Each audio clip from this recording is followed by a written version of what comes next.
Vitória do Vitória. O Leão fez o dever de casa contra o Bragantino. O Bahia foi até Minas e trouxe um empate e continua na briga pelo G6. Esses são os rolês de assuntos do vídeo de hoje. Solta a vinheta.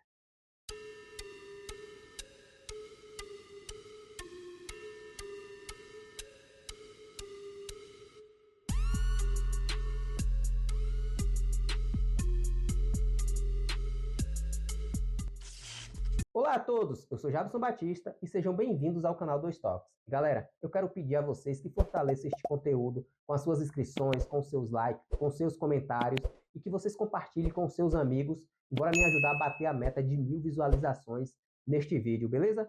Vamos começar o rolê de hoje falando sobre o Vitória, que recebeu o Red Bull Bragantino dentro do Barradão no último sábado, venceu e deu um pequeno salto fora do Z4. Pois bem, o rubro-negro baiano entrou em campo aí no último sábado, sabendo de alguns resultados que o desfavorecia, no caso o Fluminense e o Corinthians.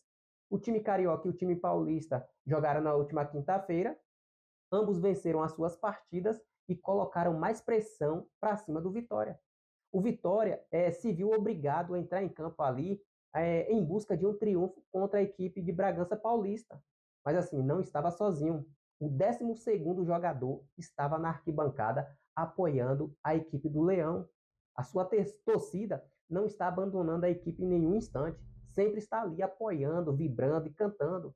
Não está deixando o Leão só. Sempre está ali apoiando. Falando do jogo em si, o rubro-negro baiano não fez um bom primeiro tempo no meu ponto de vista.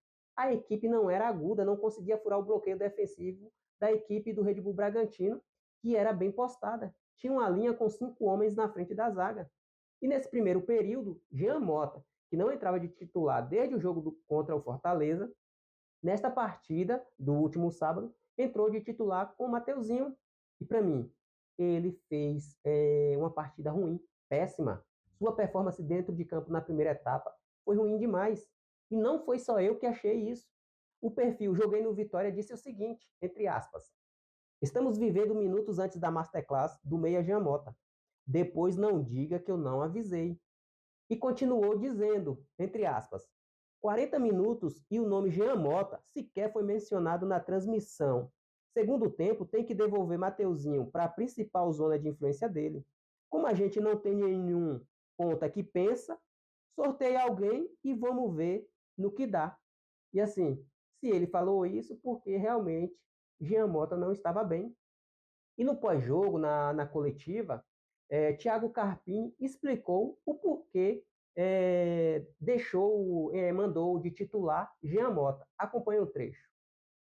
Agora, que leitura você faz desse jogo e principalmente com esses dois jogadores que surgiram, assim, não improvável, né? E surgiram na equipe hoje, como foi o Jean Carlos, que apareceu, o Jean Mota e Hiller. Principalmente ele e Hiller.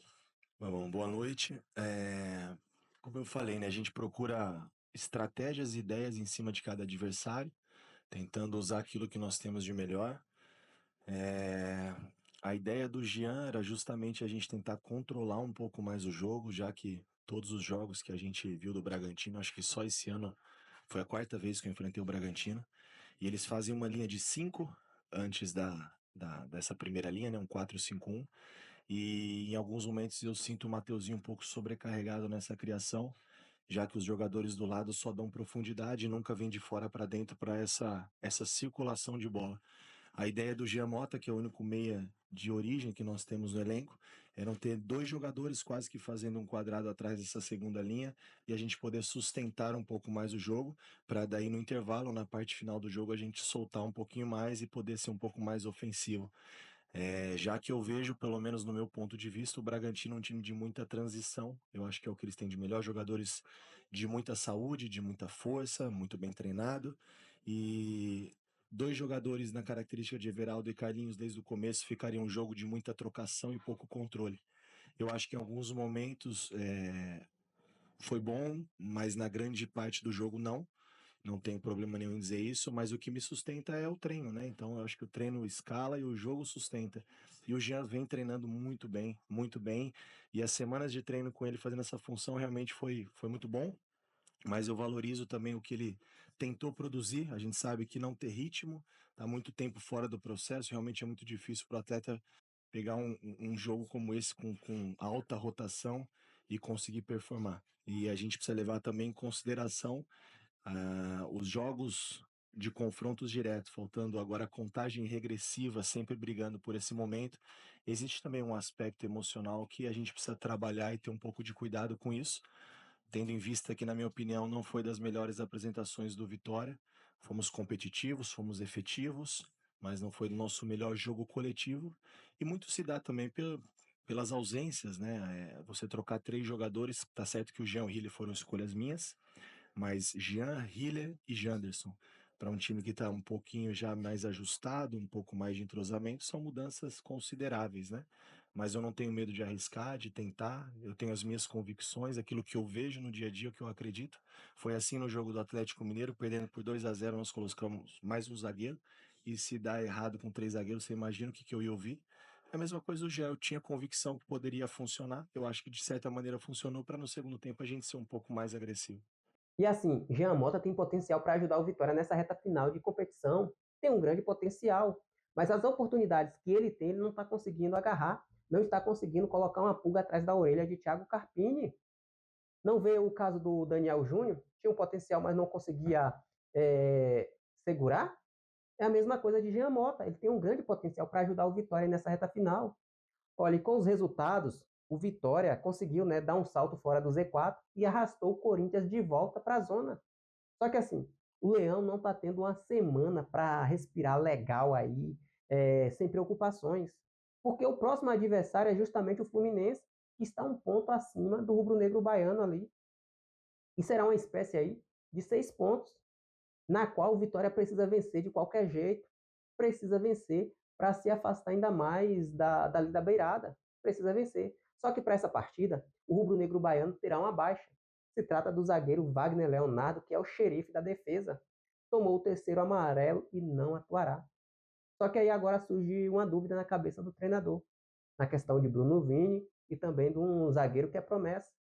E assim, se é para ir, vá com a experiência, mas para o moleque, se quer crescer, tem que começar pegando já pedreira, jogos difíceis, porque aí dá moral para ele.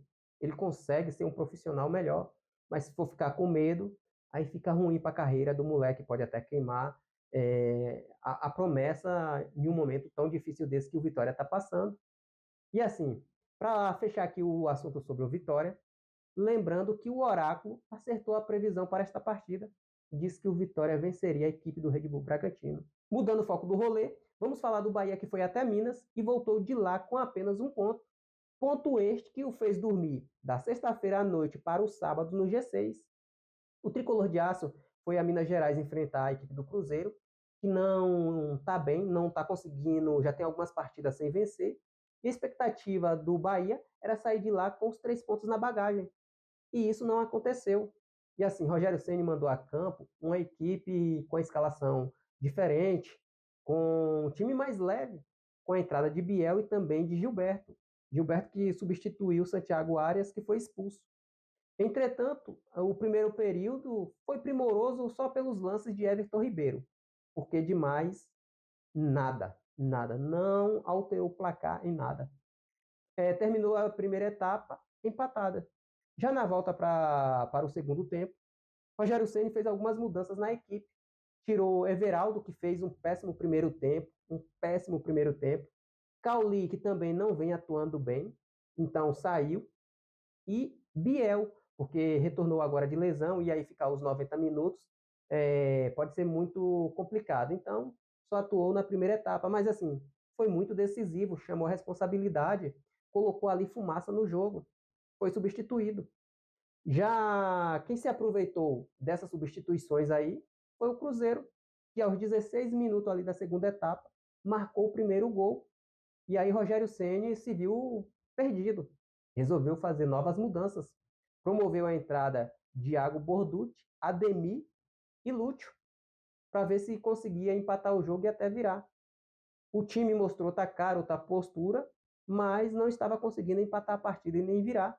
Faltava ali 9 minutos para acabar o tempo regulamentar e mais os acréscimos. Foi aí que aos 36 da segunda etapa, num cruzamento, Lúcio Rodrigues conseguiu empatar a partida e o Bahia saiu de Minas Gerais com empate, né? E ali conseguiu dormir na sexta posição da tabela. Porém, no sábado, o Bahia ficou de olho no Grenal, torcendo para que o Grêmio pudesse vencer a equipe do Internacional. Só que o Colorado venceu a partida e voltou ao G6, empurrando o tricolor de aço de volta à sétima posição. E assim, o próximo jogo do Bahia é contra o Vasco fora de casa. E aliás, os 3 adversários diretos também terão suas partidas longe de seus domínios. Mas assim, o jogo que em tese será mais fácil é o do Cruzeiro, que vai enfrentar o Atlético Paranaense lá no Paraná, porque o time paranaense também não está conseguindo vencer seus jogos. E assim, fora o Cruzeiro, tem o Internacional, que vai atuar contra o Atlético Mineiro, que precisa perder diante do Galo. E o Bahia tem que vencer o Vasco para poder voltar ao G6 e torcer para que nem o Cruzeiro e nem o Internacional vençam as suas partidas. Se o Cruzeiro vencer, vai ultrapassar o Bahia, se caso o Bahia empatar ou perder a sua partida. A mesma coisa vale para o Internacional. Se ganhar, vai continuar no G6 e o Bahia lá atrás, na sétima posição, ou em oitavo.